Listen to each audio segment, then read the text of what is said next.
Is China going to collapse? China's rise over the last few decades from a poor country to the world's second largest economy has been remarkable. According to Beijing, more than 600 million people have been lifted out of poverty in just a few decades. But Beijing is also notorious for its lack of transparency alongside its tendency to artificially bolster figures related to the country's growth. So where does China truly stand? In a 2003 cabinet meeting, former Premier of China, Zhu Rongji, voiced his concerns about a potential overheating of the Chinese economy. Overheating is the one thing that preoccupies my mind, he said. Many signs seem to have emerged, and if we're not vigilant, the economic situation will be difficult to rein in. Rongji isn't the only one to have voiced such concerns.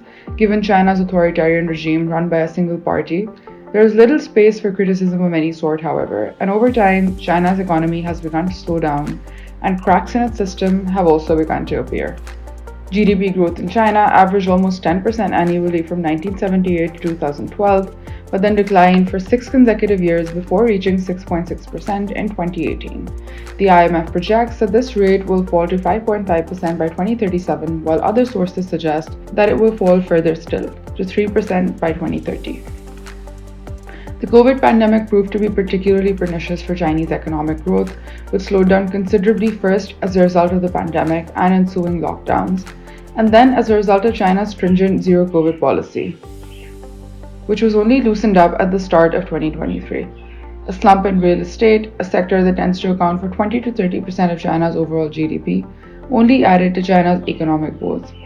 To shore up the economy, Beijing backtracked on key financial and industrial policies and tried to tighten control over China's tech industry.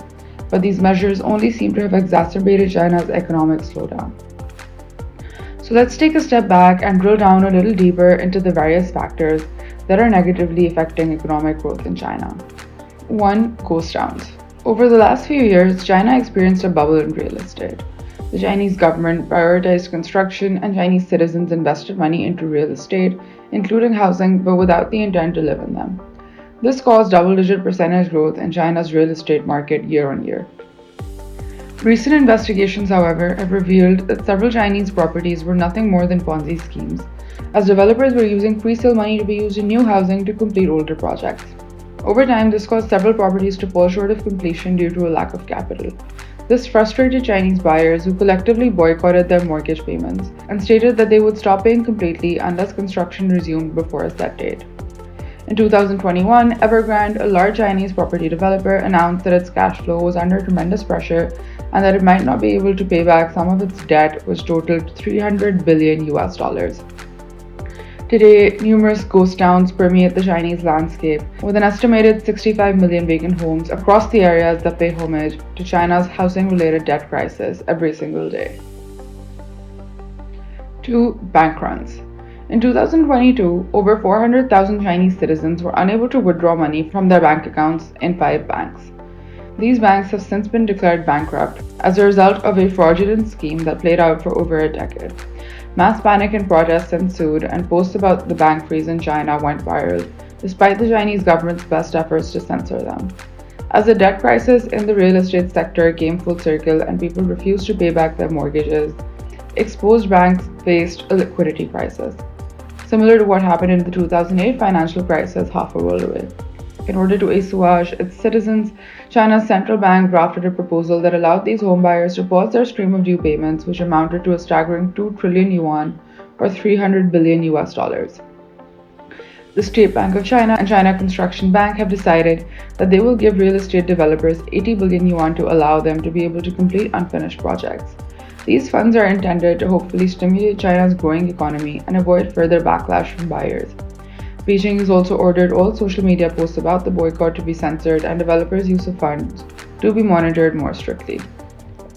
The Institute of International Finance has also hinted that global investors have opted out of investing into China as they're expecting the Chinese economy to crash, and this in itself will also further contribute to the slowdown of Chinese economic growth.